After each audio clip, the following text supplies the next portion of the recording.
सगळेजण खाली बसून घ्या. हो तुम्ही बोलला नाही. ऐका तुम्हाला बोलायचं बोला. त्यांनी बोललं नाही का झाल्याचं पॉईंट ऑफ इन्फॉर्मेशन घेतलं त्यांनी. पॉईंट ऑफ इन्फॉर्मेशन घेतलं त्यांनी. कसं तुम्ही करे तुम्हाला दिली वेळ दिली की आपण असं करणार नाही आपल्याला. पॉईंट ऑफ इन्फॉर्मेशन घेतलं. हे राजू पाटील अर्धा बोला. त्यांनी पॉईंट ऑफ इन्फॉर्मेशन घेतलं. तुम्ही बस खाली पॉईंट ऑफ इन्फॉर्मेशन घेतलं त्यांनी.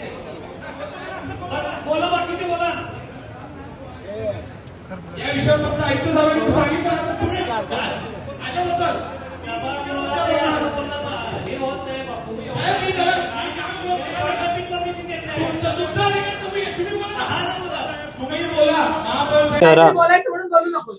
सोलापूर शहरामध्ये अतिशय वास्तविक बजेट या ठिकाणी मांडण्यात आलेलं आहे.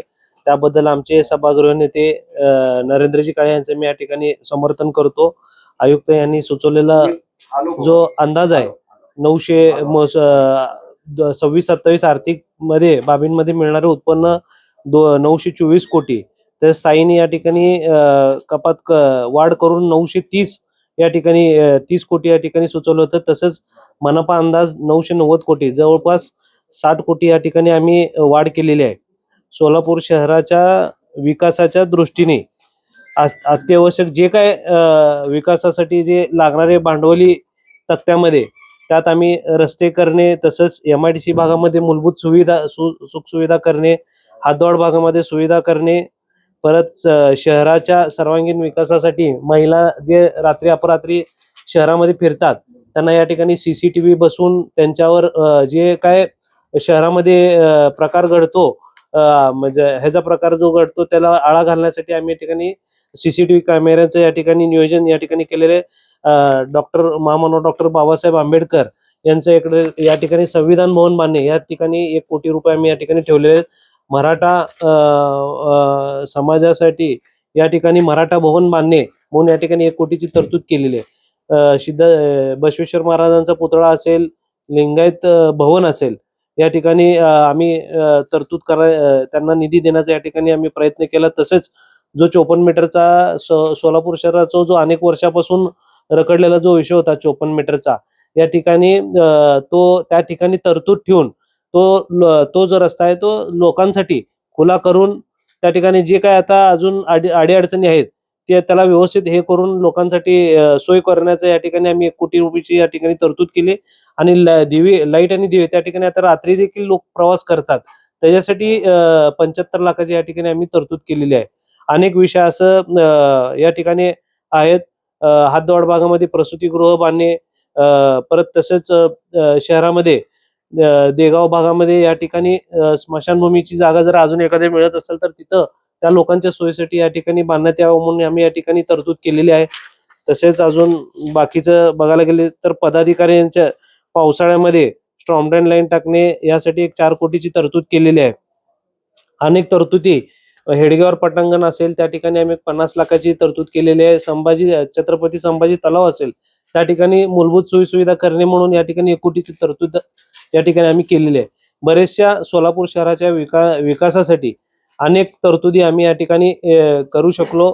आणि वास्तविक बजेट या ठिकाणी मांडण्याचा आणि सोलापूर शहराच्या सुधारण्याकरिता या ठिकाणी आज बजेट आमचे सभागृह नेते नरेंद्रजी काळे या ठिकाणी मांडल्याने आम्ही त्याला या ठिकाणी मंजुरी देण्याचा प्रयत्न करा. आणि तसेच महानगरपालिकेचे जे आपले कर्मचारी आहेत त्यांच्यासाठी मेडिक्लेम खूप आवश्यक आहे. कारण का अनेक कर्मचारी या ठिकाणी शहरामध्ये काम करत असताना बरेचसे कर्मचारी आपल्याला माहिती आहे सकाळच्या सत्रात कोण ड्रेनेजच्या भागामध्ये काम करतो, कोण काही घाणीचं त्या ठिकाणी साम्राज्य हे असतं.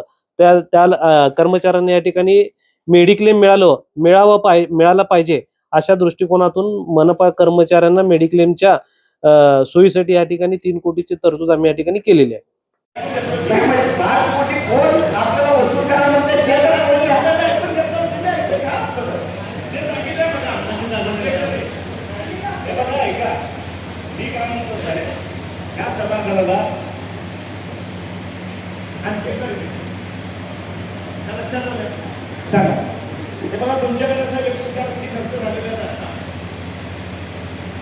सन्माननीय महापौर महोदय, सन्माननीय सदस्यांनी जो मध्ये उपस्थित आहे त्या अनुषंगाने असं खुलासा करू इच्छितो. मागच्या 2 वर्षामध्ये, मागच्या 3 वर्षामध्ये आपण वसुलीच्या अनुषंगाने अनेक प्रयत्न केले होते आणि आपण त्याच्या अनुषंगानं आपण जो स्टॅम्प होतो आपण काढू शकतो जरी जर बाब असली तरी आपण तसं चांगला प्रयत्न केलेला आहे. यावर्षी आपण जेव्हा स्टँडिंगमध्ये मिटिंग झाली, नंतर सुद्धा आपल्या ज्या बैठका झाल्या, त्या बैठकांमध्ये जी चर्चा झाली त्याच्या अनुषंगाने ज्या बाबी समोर आल्या त्या बाबीच्या अनुषंगानं आपण ज्या अग्रेशननं यावर्षी नियोजन केलेलं आहे की मॅक्झिमम मालमत्ता या अंडर टॅक्सेशन आणणं हा पहिला मुद्दा. दुसरा मुद्दा की ज्या ज्या मालमत्तांचं अंडर व्हॅल्युएशन अशी आकारलेलं आहे त्यांना कव्हर करणं.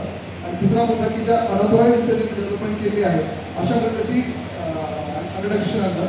आणि चौथी गोष्ट की ज्या खुल्या प्रगती अजूनही आपल्या कराच्या दायच्या बाहेर आहेत अशा कव्हर करणं. या चारही गोष्टीचा आपण जर अवलंब केला तर आपल्याला याच्या माध्यमातून मोठ्या प्रमाणात उत्पन्न मिळणार आहे. आणि बजेटला जे प्रोव्हिजन केलं आहे 470 कोटी, जरी ते टार्गेट हे खूप हाय रेंजला असलं तरी आपण ते गाठण्याचा प्रामाणिकपणे प्रयत्न करणार आहोत. त्यासाठी आपण जे काही आपल्याला आगाऊ मनुष्यबळ लागेल ते सुद्धा घेण्याची तयारी आपण केलेली आहे. प्रयत्न हाच आहे की असं नाही आहे की 100% अचीव करून मी असं म्हणत नाही, परंतु महत्त्वाचा मुद्दा आहे की आपल्याला ते टार्गेट अचीव करण्यासाठी प्रामाणिकपणे प्रयत्न करणं आवश्यक आहे आणि आपण ते नक्कीच करू. आणि आपण अचीव करू. अजून एक मुद्दा करतो. सन्माननीय सदस्यांनी जो मुद्दा रेज केला होता की अधिकारी असं म्हणतात, तरी सभागृहात सांगू इच्छितो की मगाशी भाऊशी बोलताना गमतीमध्ये मीच हे बोललो होतो की भाऊ असं करू म्हणून. म्हणजे दबावाचा विषय नाही, परंतु नाही सर, माझी जबाबदारी आहे की असं नको की मी सभागृहात असताना नाही मी सांगतो ना, मला कुठे बोलायचं नाही. हो मला कुठे बोलायचं नाही, मी काय बोललो मला चांगलं माहिती आहे. परंतु ही चर्चा जी होती अनौपचारिक चर्चा होती आणि या ठिकाणी जे टार्गेट असेल ते हायस्ट टार्गेट 470 आलं उत्पन्न 222 कोटी. तुम्ही साहेब लोकांनी आनंद झालेले पैसे 100% स्कीम तुम्ही दिला, 50% तुम्ही स्कीम दिला, त्या माध्यमातून लोकांनी हे पैसे वाढवले. तुम्ही 100% देणार आहे का? शास्त्री मार्फतले पैसे आहेत आपले लोक गेले आयुक्त साहेब, एवढं एकच खातं आहे, बाकीचे खाते 50% जेवढं वसुली जात नाही. कुठलंही खातं 50% हेच खातं एक आहे की 70% 71% वसूल झाले. तुम्ही 10 दिवस सगळे बसतात का? मी खरं बोलतो खोटं बोलतो? रजिस्टर मी खरं बोलतो खोटं बोलवलं? एक खातं 50% जेवढं नाही, त्यांचं खातं 71% असेल. अहो मला काय म्हणायचं तुम्ही लक्षात घ्या, मी आपला 110 दशक मी बोलवलं, यांनी हे करणार आहेत का?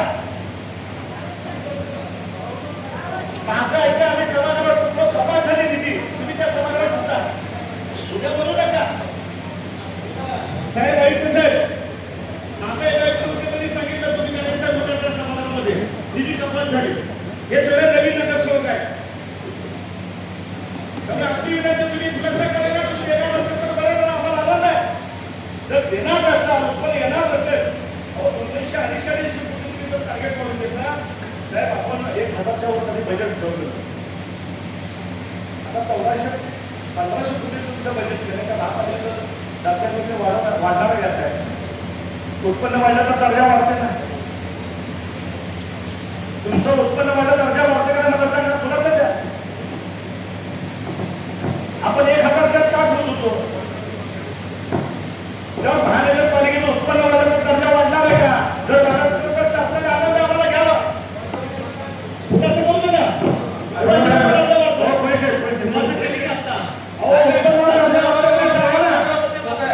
महानगरपालिकेचं लोकसंख्येच्या आधारावर होतंय का उत्पन्नावर होतंय? आयुक्त साहेब लोकसंख्येच्या आधारावर मिळतंय, उत्पन्न मिळतंय, त्याला उत्पन्न सागर असलं ना. या सभागृहात मी देखील झालेलंच आहे. दोन्ही त्यांना याचे सागर झालं वाटतंय. नागपूर साहेब आयुक्तांना थोडासा करा ना. या सभागृहात भाव वाढल्याबरोबर शासन यांचं आहे, राज्यात त्यांची सत्ता आहे, देशात सत्ता आहे, उलटा निधी आम्हाला मिळेल ना. मी काय तुमच्या विरुद्ध बोलत नाही, पण आमच्या या काही ठिकाणी छातीत लोक सांगतात तसं कामं झालं तर असं मला वाटतंय. सांगा ना. आम्ही शासनाची पॉलिसी आहे ते सांगितलं. आणि त्या अनुषंगामध्ये लोकसंख्येच्या अनुषंगाने आपल्याकडे महापालिका रचना केली जाते. ज्या महापालिकांची लोकसंख्या आहे सध्या आपली 10 लक्षांची आपली महानगरपालिका आहे. साधारणतः डी क्लास ज्या महापालिका आहेत त्या डी क्लास महापालिकांची लोकसंख्येचा विचार करता आपली लोकसंख्या ही डी क्लासपेक्षा अधिक चालली आहे. आता जेव्हा जनगणना होईल त्यानंतर आपली लोकसंख्या 10 लाखाच्या पुढे जाईल आणि त्यानुसार आपोआप आपलं जे अपग्रेडेशन होईल त्याच्यामध्ये आपली महापालिका दर्जा उन्नत होऊन जाईल.